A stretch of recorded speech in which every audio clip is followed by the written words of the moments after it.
My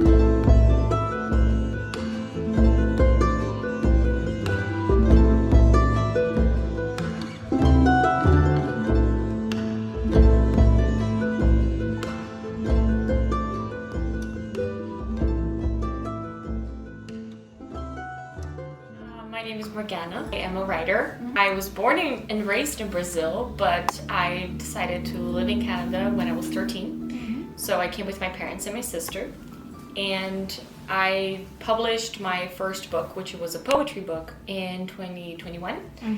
And then I decided to publish my fantasy book finally last year in October. How was growing up in Brazil? Does that affect your writing process in any way? Absolutely. Brazil also by itself, it's a very multicultural place. You have people from all over the world and they mix a lot. So especially my fantasy book, that translated into me not wanting to stick with just one type of culture or one type of fantasy, because so much of fantasy right now, it's like just European. It doesn't branch out into other systems of magic. So I decided I'm going to incorporate all this multiculturalism, this beautiful melting pot, into the story and make it my own. So there is a day in Brazil that's called Children's Day. Like in Children's Day, it's really common for parents to buy their children a gift. My mom decided that instead of buying me a gift, she would take me to the bookstore because she wanted to make me read. Well, that worked out. And yeah. And she said, pick any book you like and I'll buy it. So then I saw this cover and I was like, oh, that's an interesting cover. I'm gonna, read it. And that's the book that just made me start reading obsessively, because it's so good and I love it. Fair enough. It's Looking for Alaska, by the way. The title is in Portuguese, Quem é você Alaska, but in English it's Looking for Alaska. Now that you've published your book, you go to all these cons, you've kind of integrated yourself into the writer's world, like meeting different authors and stuff like that. Oh yeah, absolutely. Have you had a moment with an author that really stuck out to you, that inspired you maybe? Yes. There's two writers actually. One of them is really big and the other one, I hope they get really big. So the first one is Cassandra Clare. She really inspired me to write and she really inspired me to read. She's one of the first authors that I read in English, so that was a huge milestone for me. When I met her in Toronto for a book signing, just getting to tell her I want to be in your shoes one day, and also you took me from someone who had a dream to someone who actually gets to accomplish that dream, was really special. I was trembling, I was crying. It was a mess. When was this? This was 2 years ago in October. Okay, so while you were writing Yeah, while I was writing the first one. Yeah. And the second author was actually quite recently, was last summer. Her name's Sarah Chaffee. She wrote A Destined Journey, which I have in my bookshelf and I will show at some point. And she's a very small author as of now. She's a Montreal author, but just talking to her about the fact that I want to interview her, and I really like her book, and that asking her for help and telling her I want to help in return was a very special thing, and it marked me. So. What do you think is the hardest thing to write for you? Funny things. Comedic scenes. Yes, I cannot understand humor, but I cannot write a funny line, even if my life depended on it. Often when there is funny stuff in the book, it was not me who wrote it. Yeah. I heard it from other people, and I was like, people laughed. Let me write this down. So Nishti, the language in my book, it was something that I began as a concept because I am obsessed with Tolkien. I love Tolkien. Tolkien? He wrote Lord of the Rings. Oh, okay. I have at least 9 or 10 books on just Lord of the Rings lore so that I could read the books. That's how much I love it. Anyway, and he wrote his own language for the books. Yeah. So I decided that was something that I wanted to do too. So then I began, but it was really hard because I didn't really know how to. So I befriended Gabriel, who now is my current boyfriend. And we started working on it, on the language, Nishti, together because he loves language. Oh, okay. He's studying linguistics right now in university. Now your book is being sold at Indigo, but how did you get to that point, Okay, that took a lot of research. Yeah? And I don't mean research that's okay, tonight I'm gonna go do research. No, it took me 3 years of research, okay? Before the book was even completed then? Yeah. Okay. Yeah. It took a long time. And the reason for it is just because I really wanted to go traditionally published first.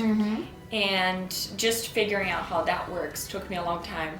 And then when the traditional route ended up not being for this book, then I had to research how to do the indie publishing, the self-publishing, and that was a whole other ordeal. And it took a long time because it means that I have to reach out for services myself. Yeah. And each service, you know, you depend on the other person and their timeline and what they can do for you. So again, that took a long time. But then, you know, I finally got it printed. There's so much that goes into it that I cannot possibly resume in a short interview. But let me put it this way. Indie publishing works with you write the book, you design the book, you figure out who do you want to work with to make this happen. You build a team, you put money into it, and then you put it out there. And by putting it out there, I mean you have the book now physically in your hands. But then there's the distribution part. The distribution part is also on your own. So you can either hire a company for that you trust, or you can do it yourself. I'm doing it myself because I don't trust a company to do it for me. And sometimes it can be very costly as well. Yeah. So what I'm doing is like I'm reaching out one by one of the bookstores and asking, here's my book. Do you want to take a look? Yeah. If you like it, do you want to keep it in your store? And if you like it a lot, do you want to do a signing event with me? That kind of thing. Baby steps, but slowly branching out. And you're getting there. So you're getting there. Congratulations on that. But does it feel like, since you said you're doing everything yourself, does it feel like you're taking a big risk every time you do it? Because it's a lot of money and effort going into it, right? Yeah. But does it feel like every time you're always hesitant of if it's going to work or not? Or at this point you're just so passionate about getting your book out there that you are willing to try anything? Yeah, I think it's a little bit of both. Yeah? Like sometimes I feel like a fraud. Oh no. But I feel like that's normal. Like imposter syndromes is a very real experience that even very, very popular people who have reached a lot of success feel. Yeah. So I know it's normal. But still imposter syndrome in like which sense? In the sense that like what you're doing is not worth it and it's not good You're enough. Worth it. You're so Thank worth you. it. I know this, but you know sometimes it can get in your head. Yeah. And I think the best way to go about it is just, I know for a fact that I want to be a full-time author. There's only one way to make that happen, by going out there and writing and publishing and doing it all again, no matter how many times it takes. I know people who have taken so many years, so much money, so much time, so much everything to build who they are today. They're only successful because of all the things they did that you did not see. So I'm willing to go down that road, but I know it's gonna be a very costly road in every way possible. Now, okay, we talked about your writing process, we talked about yourself. Now tell us, the book itself, the cover is gorgeous. Thank you. Can you tell us how it got, like, I know a little bit about it, but you know, for the people watching. Yes. Tell us about the cover, who designed it, what was the inspiration behind it, all of that. If I look at like a fantasy book section, right? You have two types of covers, sort of. You have the covers that have the illustrator character on it, and then you have the covers that don't have illustrations, it's just like the title, but in a really fancy way. It's very easy to spot like what's fancy, what's not. I wanted mine to like still have that vibe, but be different, stand out, be something that you don't usually see. So I talked to my dad about it. I was like, I don't really know what kind of illustrator I would get for a cover like this. And then he said, well, why don't you get someone who doesn't work for covers, works for something else? And I was like, okay, like what? And then he said, well, why don't you get a band cover artist? And, so I threw a couple ideas at him. This is actually the third attempt at the cover. Oh, okay. The first two, they were gorgeous, but they were just not what I had in mind. So when he presented this one, I was like, that's the one. This world, have an extra country. In this extra country live people with powers. People with powers, they surge up all over the world, but often they have to go to this country to train, to learn how to hone their powers before going back to the world again or choosing to live there.